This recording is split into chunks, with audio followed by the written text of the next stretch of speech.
El pasado miércoles, día 19 de julio, el Consejo General del Poder Judicial anunció el nombramiento de un nuevo presidente. Un presidente, técnica o jurídicamente hablando, que se ha dado en llamar presidente por suplencia. Sí, es muy curioso que después de todo el jaleo terrible que viene montándose desde hace muchísimo tiempo, que si renovamos, que si no renovamos, que si ponemos a unos amigos, que si ponemos a los otros, que si me debes tal, que si me dejas de deber, para lo que han tenido tiempo ha sido para designar un nuevo presidente, al señor Vicente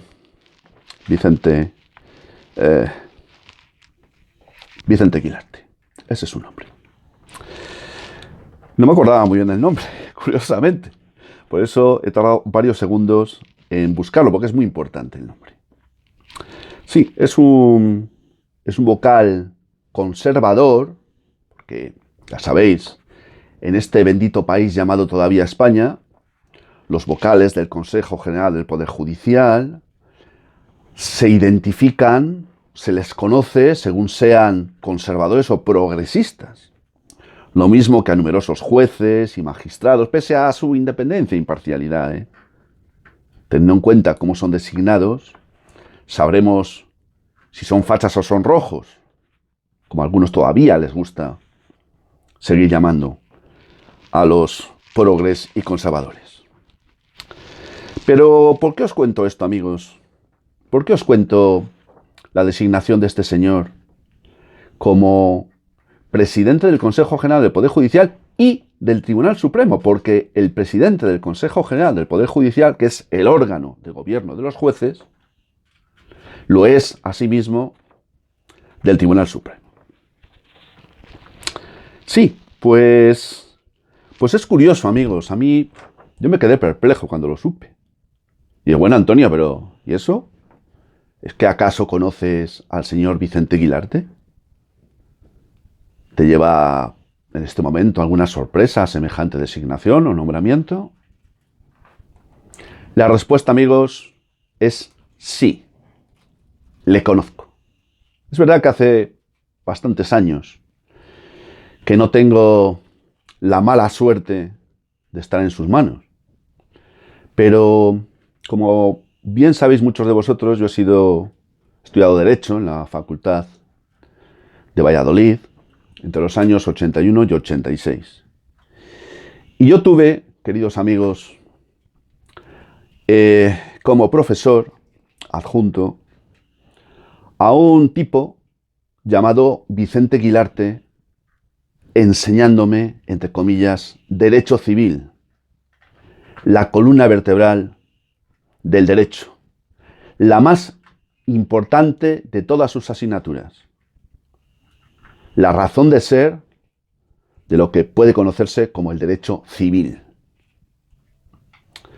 Voy a contaros algo al respecto y sobre todo por qué me ha sorprendido y también indignado de alguna manera. Gracias una vez más por dedicar una parte de vuestro tiempo para compartirlo conmigo y hacer de esta gran familia de la Ventana Esmeralda una familia que crece día a día, por mucho que YouTube se empeñe en decirnos lo contrario. Sí, amigos, yo, como tantos y tantos otros, pues un día decidimos estudiar Derecho con el esfuerzo de mi padre, económico en aquel entonces, para recibir una enseñanza como Dios manda. Pero eso ya entonces era pura teoría y ahora pues ya no sé cómo estará, pero supongo que peor. Pero bueno, yo hablo de mi experiencia. Y yo, desde segundo hasta quinto de Derecho, que entonces eran 5 años, tuve Derecho Civil. Lo hice por la tarde. Por la mañana había un señor catedrático muy bueno, parece ser, según mis referencias, tenía muchos amigos y compañeros, que se llamaba os apellidaba, porque no me acuerdo el nombre, creo que es el mismo, pero no me acuerdo muy bien. El catedrático se llamaba un tal Guilarte, de Derecho Civil. Muy bueno, ¿eh? Tengo referencias magníficas. Como parece que fue también muy bueno su antecesor, el abuelo del hoy presidente del Consejo General y del Tribunal Supremo, parece ser que fue también en Valladolid, porque todos lo han sido en la Facultad de Derecho Civil de la Universidad de Valladolid, un gran catedrático. Pero yo no tuve ni al abuelo ni al padre del actual presidente, el señor Vicente Guilarte. Hijo. No tuve esa suerte.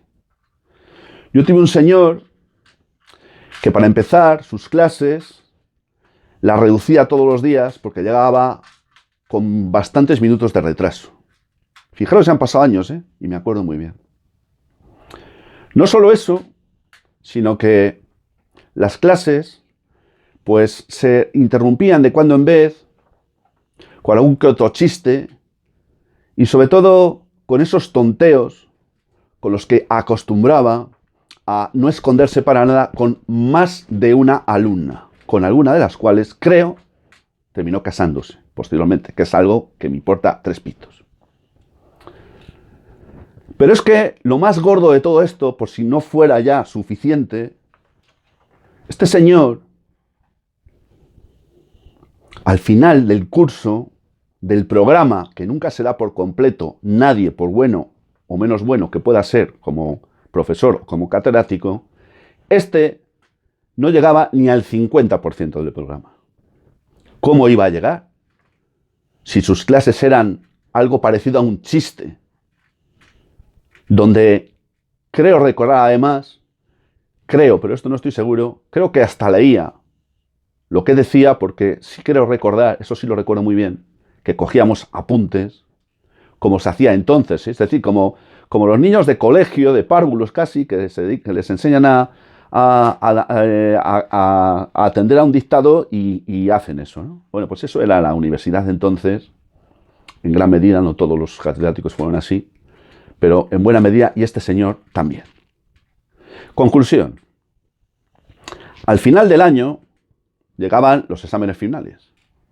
Y mientras en Derecho Internacional, Derecho Procesal, Derecho del Trabajo, Derecho, político, había gente siempre que suspendía, y bastante en algunas de ellas, en Derecho Civil por la tarde no suspendía a nadie. Claro, no suspendía a nadie porque no se daba la materia, prácticamente, y porque yo tengo mis serias dudas de que se leyera ni los exámenes, siquiera.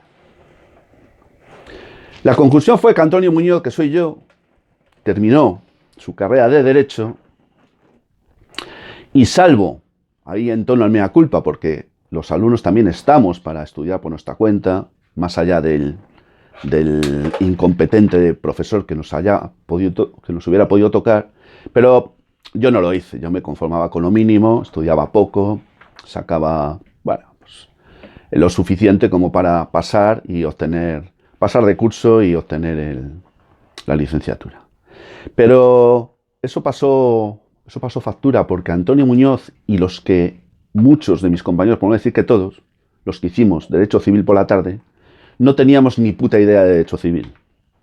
Es decir, éramos licenciados en Derecho y no sabíamos nada de la base principal del derecho, el Derecho Civil, gracias a un señor, hoy presidente del Consejo General del Poder Judicial y del Tribunal Supremo, que se tomaba la asignatura que impartía a chiste. Y fui testigo de ello y víctima durante 4 años. Claro, me pregunto, este señor a lo mejor cambió después de entonces. Igual se volvió serio, igual era un señor que sabía mucho de Derecho Civil, pero no tenía ganas de explicar por las tardes, porque le gustaba más tontear, llegar tarde, hacer unas risas, hacerse el simpático. A lo mejor era así, a lo mejor sabía mucho y no quería mostrarnos nada. Pero yo tengo serias dudas, Luego a lo mejor cambió, No lo sé. Gracias a Dios no volví a tener ningún contacto directo ni indirecto con él. Igual se ha hecho un experto en la materia, igual es un jurisconsulto en civil de la madre que lo parió, igual es de lo mejorcito que se puede uno echar en cara en este país en esta materia. Pero mi abuelo, que era magistrado,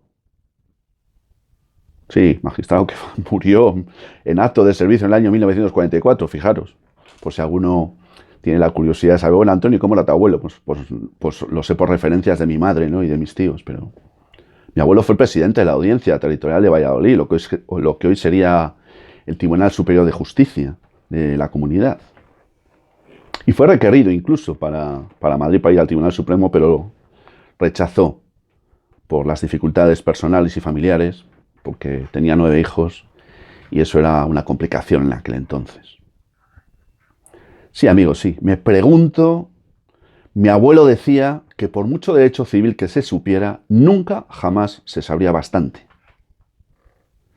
Yo me pregunto si el hoy presidente del Consejo General del Poder Judicial y del Tribunal Supremo, que ha sido vocal del Consejo General del Poder Judicial desde el año 2013 por designación del Senado, como jurista de reconocido prestigio. Claro, sí, bueno, es que resulta que este señor es abogado también, es profesor universitario de la Universidad de Valladolid desde el año 1991 y es asesor jurídico de la misma universidad desde el año 1998. Bueno, pues esto es lo que hay.